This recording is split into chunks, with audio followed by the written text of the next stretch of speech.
ప్రభువైన యేసుక్రీస్తు నామంలో మీ అందరికీ నా హృదయపూర్వక వందనాలు. ఈ కాలంలో యవనస్తులు లోకంలో కలిసిపోతున్నారు, కానీ మనం మాత్రం అలా ఉండకూడదు. దేవుని వాక్యం సెలవిస్తుంది, యవన కాలంలో దేవుని కాడి మోయట నరునికి మేలని. మనం అలానే ఉండాలి. దేవుని కాడి మోస్తే అది మనకు మేలు. యవనస్తులు వెంబడించకూడాల్సిన లోకంలో ఉన్న వాటిని వెంబడిస్తున్నారు. కాబట్టి మనం అలాగా లోకానుసారంగా ఉండకుండా దేవుని వాక్యానుసారంగా ఉండి వేటిని వెంబడించాలని మన వాక్యంలో చూసుకుందాం. 2 తిమోతి వ్రాసిన పత్రిక 2వ అధ్యాయము 22వ వచనంలో ఇలా ఉంది: నీవు యవ్వనేచ్ఛల నుండి పారిపోము, పవిత్ర హృదయులై ప్రభువునకు ప్రార్థన చేయవారితో కూడా నీతిని, విశ్వాసమును, ప్రేమను, సమాధానమును వెంటాడుము. ఈ వాక్యంలో యవ్వనస్తులు యవ్వనేచ్ఛల నుంచి పారిపోయి పవిత్ర హృదయమును, ప్రార్థనను, నీతిని, విశ్వాసమును, ప్రేమను, సమాధానాన్ని వెంటాడాలని అపోస్తలుడైన పౌలు గారి ద్వారా పరిశుద్ధాత్మ దేవుడు మనకి సెలవిస్తున్నాడు. మనం మొదట యవ్వనేచ్ఛలను పారిపోవాలి. అప్పుడు దేవుడు చెప్పిన మాటలను మనం వెంబడిస్తాం. ఇందులో 6 అంశాలు ఉన్నాయి. ఇందులో మనం ఒక్కొక్కటిగా చూసుకుందాం. మొదటిది పవిత్ర హృదయం. ఇందులో పవిత్ర హృదయం అనగా ఈ లోకంలో ఉన్న వారు యవనస్తులు ఎలా ఉన్నారంటే, ఈ కాలంలో పవిత్ర హృదయం ఎవరికి లేదు. అందరూ అపవిత్రమైన హృదయం కలిగి ఉన్నారు. కానీ మనం మాత్రం అలా ఉండకూడదు. పవిత్ర హృదయం కలిగి ఉండాలంటే కీర్తనాకారుడు ఈ విధంగా మాట్లాడాడు. కీర్తనలు 19వ అధ్యాయం 9వ వచనంలో ఇలా ఉంది. ఏముందంటే, యెహోవా యందు భయము పవిత్రమైనదని. యెహోవా యందు మనం భయం కలిగి ఉంటే అది మనకి పవిత్ర హృదయాన్ని కలిగిస్తుంది. మనం పవిత్రంగా ఉండాలంటే దేవునికి భయపడేవారుగా ఉండాలి. అలాగే రెండవదిగా ప్రార్థన చూసుకున్నట్లయితే సామెతల గ్రంథం 15వ అధ్యాయం 22వ వచనంలో ఇలా ఉంది: భక్తిహీనుల ప్రార్థన ఆయన ఆలకించడని, నీతిమంతుల ప్రార్థన ఆయన అంగీకరిస్తాడని వాక్యం సెలవిస్తుంది. మనం నీతిమంతులుగా ఉండాలి. అపవిత్రంగా ఉండి భక్తిహీనులుగా ఉంటే దేవుడు మన ప్రార్థన ఆలకించడు. కాబట్టి మనం నీతిమంతులుగా ఉండాలి. మన నీతిమంతులుగా ఉంటే దేవుడు మనం చేసే ప్రతి ప్రార్థన ఆలకిస్తాడు. ఏదో నామకార్థంగా ప్రార్థిస్తే దేవుడు మన ప్రార్థన ఆలకించడు. నీతిమంతులుగా ఉండి దేవునికి ఇష్టమైన ప్రార్థన చేస్తే దేవుడు మన ప్రార్థన ఆలకించి జవాబునిస్తాడు. అలాగే మూడవదిగా నీతి గురించి మాట్లాడితే సామెతలు 8వ అధ్యాయం 8వ వచనంలో ఇలా ఉంది: మాటలన్నీ నీతి గలవి, వాటిలో మూర్ఖత అయినను కుటిలత అయినను లేదు. ఇక్కడ భక్తుడు చదివిస్తున్నాడు, అతని నోటి మాటలన్నీ నీతి గలవి అని, వాటిలో మూర్ఖత అయినను కుటిలత అయినను లేదు అని సెలవిస్తున్నాడు. మన నోటి మాటలు ఎలా ఉన్నాయి? మనము కూడా మూర్ఖంగా కుటిలంగా ఏమాత్రం మాట్లాడకూడదు. మనం మాట్లాడే మాటలన్నీ నీతి గలవి ఉండాలి. ఈ కాలంలో యవనస్తులు ఎలా ఉన్నారు? ఏది పడితే అది నోటుకొచ్చినట్టు మాట్లాడుతున్నారు. మనం మాత్రం అలా ఉండకూడదు. మన నోటి మాటల ద్వారా కూడా దేవుని నామాన్ని అవమానపరచకూడదు. మన నోటి మాటల ద్వారా దేవుని నామాన్ని మహింపరిచే విధంగా ఉండాలి. అంతేగాని నోట్లోంచి అసభ్యకరమైన మాటలు మనం మాట్లాడకూడదు. ఎందుకంటే అది మాట్లాడితే దేవుని నామం అన్యజనుల మధ్య దూషింపబడుతుంది. మనం అలా ఉండకూడదు. దేవుని నామాన్ని మహింపరిచేవారిగా మనం ఉండాలి.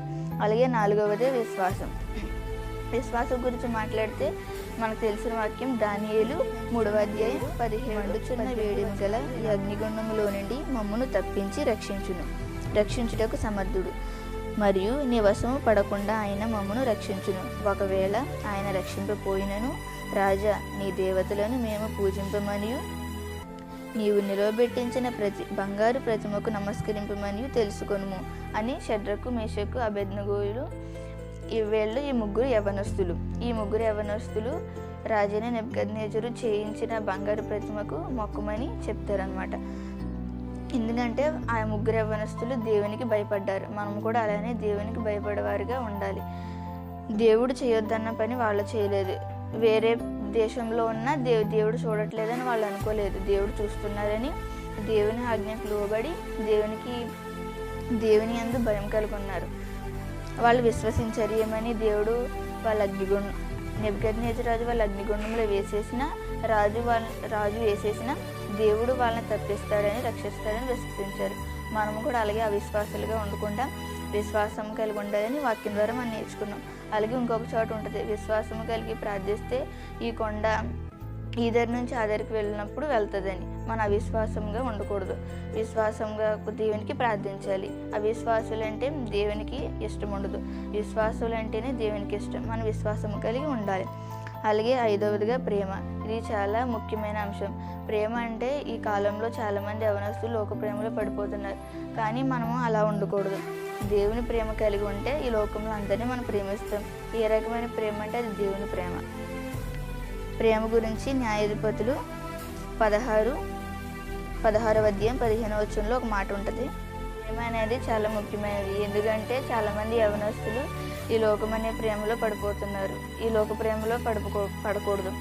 మనం దేవుని ప్రేమ కలిగి ఉండాలి. ఈ లోక ప్రేమ వ్యర్థమైపోతుంది. ఈ లోక ప్రేమ మనల్ని బలవంతులు ఉన్న మనల్ని బలహీనపరుస్తుంది. అలాగే బైబిల్లో కూడా ఒకరు ఉన్నారు, సంసోను అనే బలవంతుడు ఉన్నాడు. ఆ బలవంతుడిని ఏది బలహీనపరిచింది? కానీ దేవుని ప్రేమ మన బలహీనతగా ఉన్నప్పుడు మనం బలపరుస్తుంది. అది దేవుని ప్రేమ. ఈ లోక ప్రేమలోకి వెళ్ళిపోకుండా దేవుని ప్రేమ కలిగి ఉండాలి.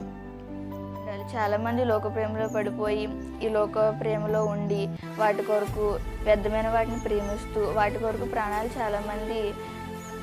చాలామంది ప్రాణాలు వదిలేస్తున్నారు. చాలామంది చిన్నప్పుడే యవనస్తులకి హార్ట్ అటాక్లని చాలా రకాల వ్యాధులు వచ్చేస్తున్నాయి. ఎందుకని? ఇది దేవుని ప్రేమను తెలియక వాళ్ళ లోక ప్రేమలో పడిపోయి లోకానుసారంగా జీవిస్తున్నారు. కానీ మనమైతే అలా ఉండకూడదు. బలాన్ని కోల్పోయాడు సంసోను. దాన్ని ఒకసారి మనం చూద్దాం. 16వ అధ్యాయం 15వ వచనంకు చెప్పుచున్నావు, ఇది వరకు నీవు ముమ్మారు నన్ను ఎగతాళి చేసి నీ గొప్ప బలము దేనిలో ఉన్నదో నాకు తెలియకపోతువని అతనితో అనెను. ఈ వాక్యంలో ఏంటంటే దెలీలా అనే ఒక అమ్మాయి సంసోను యొక్క బలాన్ని తెలుసుకోవాలని చాలాసార్లు ప్రయత్నిస్తూ ఉంటుంది. ఇది మనందరికీ తెలిసిన వాక్యమే. కానీ సంసోను చెప్పకుండా 3 సార్లు అబద్ధం ఆడతాడని ఇక్కడ ఉంది. కానీ ఎలా అయినా సరే ఆ స్త్రీ సంసోను యొక్క బలాన్ని తెలుసుకోవాలని చాలా మార్లు అడుగుతూ ఉంటుంది అనమాట. సంసోను చివరికి తన యొక్క బలం ఎందులో ఉందని చెప్తాడు. ఇక్కడ సంసోను ఆమెను ప్రేమించాడు కనుక అతని యొక్క బలాన్ని ఆమె చెప్పాడు.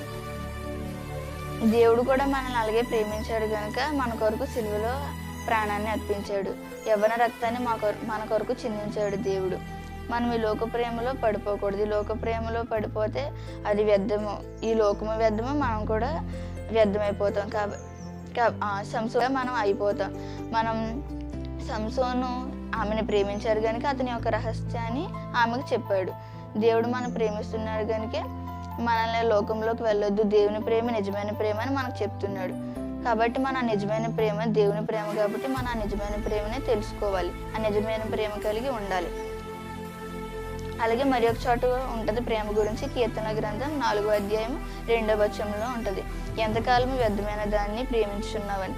మనం ఎంతకాలం వ్యర్థమైన దాన్ని ప్రేమిస్తాం? ఈ వ్యర్థమైన దాన్ని ప్రేమిస్తే మనం కూడా వ్యర్థమైపోతాం. ఉపయోగపడేదాన్ని ప్రేమించాలి. అదే సిలువ ప్రేమ. మనం వ్యర్థమైన దాన్ని ప్రేమించకూడదు. ఈ వ్యర్థమైనది అంటే ఏమిటి? ఈ లోకంలో ఉన్నదంతా వ్యర్థమే. ఈ లోకంలో దేన్ని ప్రేమించినా అది వ్యర్థమైపోతుంది, ఏదో ఒక రోజున గతించిపోతుంది. కానీ దేవుని ప్రేమ గతించదు. మననుడు విడవను ఎడబాయినని. మనం దేవుని ప్రేమ కలిగి ఉంటే దేవుడు మనల్ని ఎన్నడూ విడవడు. అలాగే చివరిగా సమాధానం. సమాధానం అంటే మనం ఎవరితో సహవాసం చేస్తున్నాం అన్నది ముఖ్యం. మనం చెడ్డవారితో సహవాసం చేసామనుకోండి, మనకు అసమాధానం కలుగుతుంది. అలాగే మంచి వారితో సమాధానం చేస్తే మనకు సమాధానం కలుగుతుంది. అలాగే మనకి ఎలా సమాధానం కలుగుతుంది అనేది వాక్యం ద్వారా చూసుకుందాం. యోబు గ్రంథం 22వ వచనం 21వ అధ్యాయంలో ఇలా ఉంటుంది, ఆయనతో సహవాసం చేసిన ఎడల నీకు సమాధానం కలుగును, అలాగున నీకు మేలు కలుగును.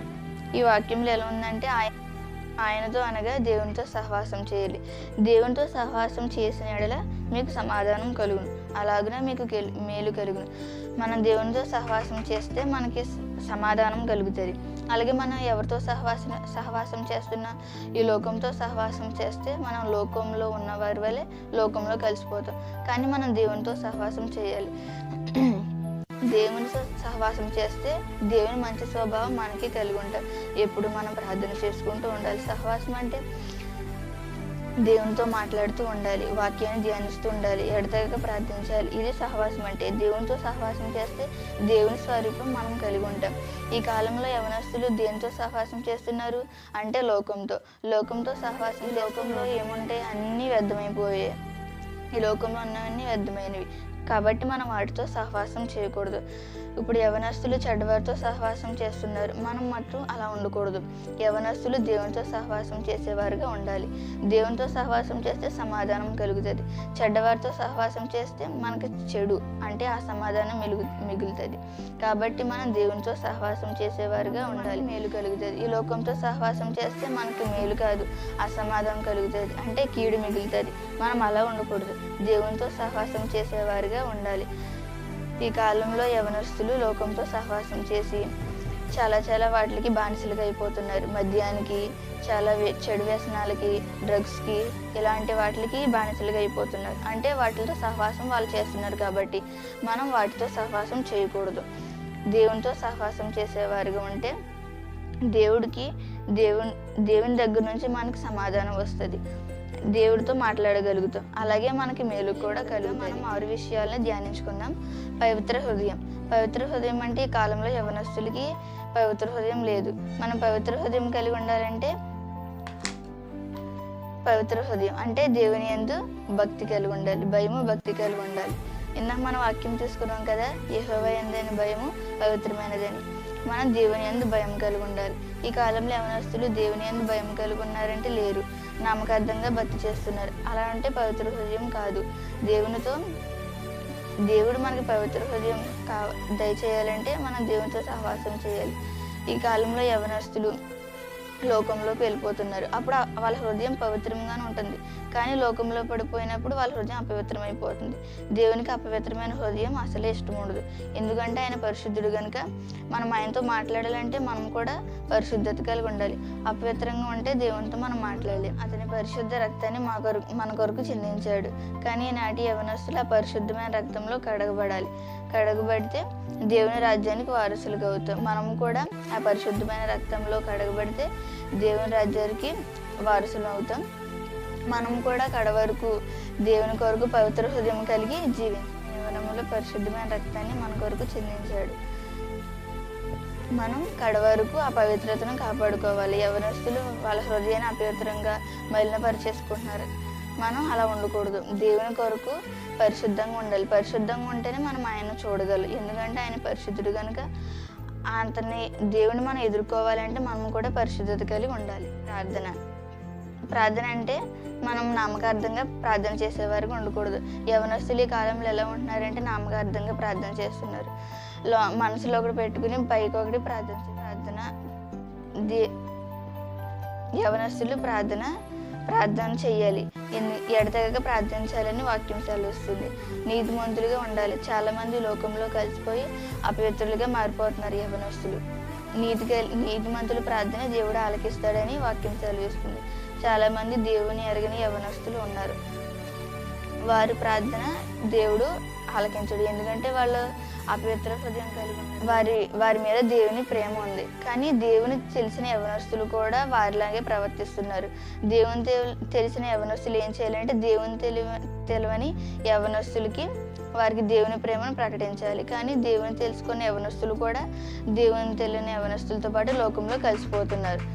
వీరు కూడా దేవుని తెలిసిన వారు కూడా వారికి దేవుని ప్రేమను ప్రకటించకుండా వారితో పాటు వీరు కూడా అలానే జీవిస్తున్నారు. కానీ మనం అలా ఉండకూడదు. దేవుని తెలుసుకున్న మనము దేవుని తెలియని యవనస్తులకి దేవుని ప్రేమను ప్రకటించాలి. అంటే మనం నీతి కలిగి ఉండాలని.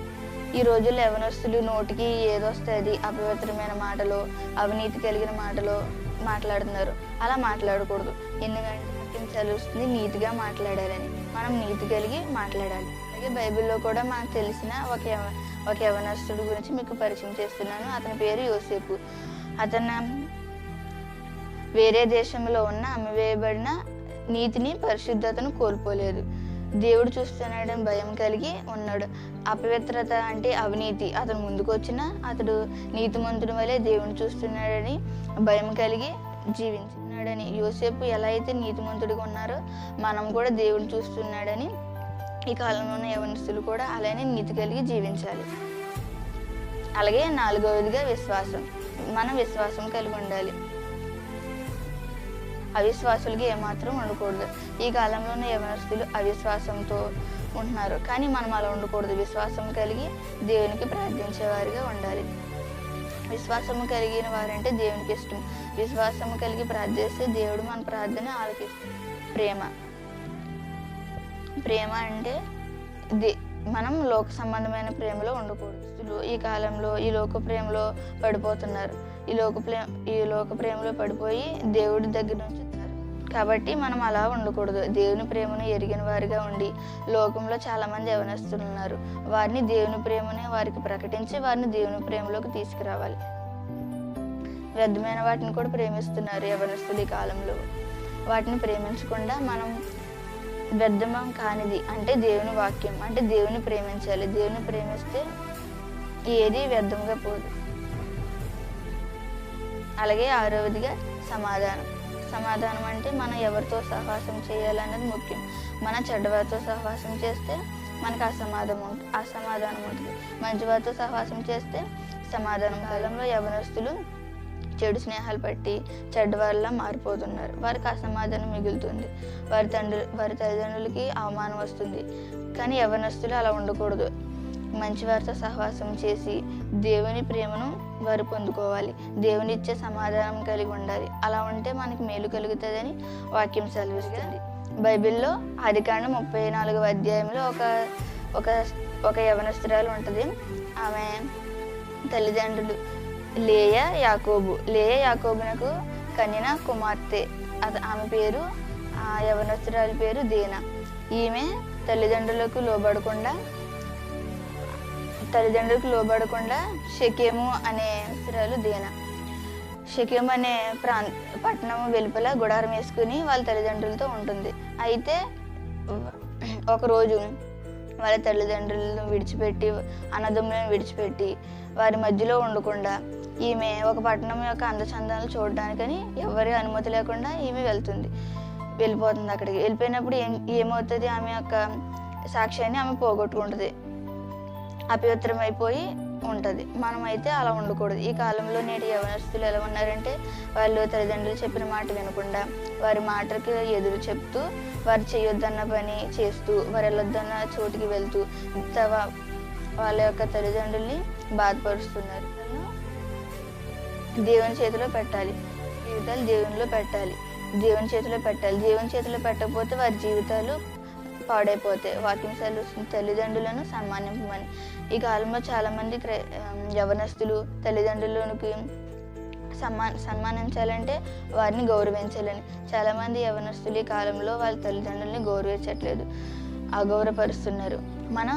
మన తల్లిదండ్రుల్ని అగౌరవపరిచే వారికి ఉండకూడదు. యవనస్తులు వారి తల్లిదండ్రులను గౌరవించాలి. వారు చెప్పిన మాట వినాలి. అప్పుడే మనకి దీర్ఘాయుష్మంతులు అవుతామని వాక్యం సెలవిస్తుంది. వారిని గౌరవించాలి, వారి మాట వినాలి. వారు చెప్పే మాటలకి ఏమాత్రం జవదాటకూడదు. అలా జవదాటి దీనా ఆమె యొక్క సాక్ష్యాన్ని కోల్పోయింది. మనం అలా ఉండకూడదు. దేవుని రాకడ వరకు మన యవ్వన జీవితాన్ని దేవుని చేతిలో పెట్టాలి. దేవుడు మన జీవితంలో ఎలా అనుమతిస్తే అలానే జరుగుతుందని దేవుని చిత్తానికి మన యవ్వన జీవితాన్ని యోసేపులాగా నీతి కలిగి ఉండాలి. యోసేపు పరదేశంలో ఉన్న దేవుడు చూడట్లేదని అతని ముందుకి పాపం వచ్చినా దాని నుంచి పారిపోయాడు. అలాగే వాక్యం కూడా సెలవుస్తుంది, నీవు నీ యవ్వనేచ్ఛల నుంచి పారిపోమ్మని. యోసేపు అలాగే దేవుడు చూస్తున్నాడని భయం కలిగి పాపం ముందుకు వచ్చినా చేయకుండా నీతిమంతుల వలె ఉండి అక్కడి నుంచి పారిపోయాడు. మనం కూడా అలానే వీటిని యవ్వనేచ్ఛల నుంచి పారిపోయి, అంటే ఈ లోకంలో ఉండే వాటి నుంచి పారిపోయి, దేవుడు మనల్ని వేటిని వెంబడించమన్నాడో, వేటిని వెంటాడమన్నాడో వాటిని మనం వెంబడించాలి. ఇందులో మనం 6 అంశాలు చూసాం. అందులో పవిత్ర హృదయం కలిగి ఉండాలి, నీతి కలిగి ఉండాలి, ప్రార్థన కలిగి ఉండాలి, విశ్వాసం కలిగి ఉండాలి, ప్రేమ కలిగి ఉండాలి, అది దేవుని ప్రేమ కలిగి ఉండాలి, అలాగే సమాధానం కలిగి ఉండాలి. చేతుల్లో పెట్టాలి. ప్రతి ఒక్క యవనస్తులు కూడా వాళ్ళ జీవితాన్ని దేవుని చేతిలో పెట్టాలని. లోకం ఎంతో చెడ్డది కనుక లోకంలో పడిపోకుండా దేవుని యందు భయం భక్తి కలిగి ఉండాలి. మన యవ్వన జీవితాన్ని దేవుని చేతిలో పెడుతూ ఆయనకి ఇష్టమైన వారిగా జీవించాలని చేస్తూ ప్రతి యవనస్తులు కూడా జీవితాన్ని దేవుని చేతిలో పెడుతూ తల్లిదండ్రులకు లోబడుతూ జీవించాలని, ఈ వాక్యాన్ని విన్న ప్రతి ఒక్కరి జీవితంలో ఈ వాక్యం ఫలింపజేయాలని కోరుకుంటూ ఈ నా మాటలు ముగిస్తున్నాను.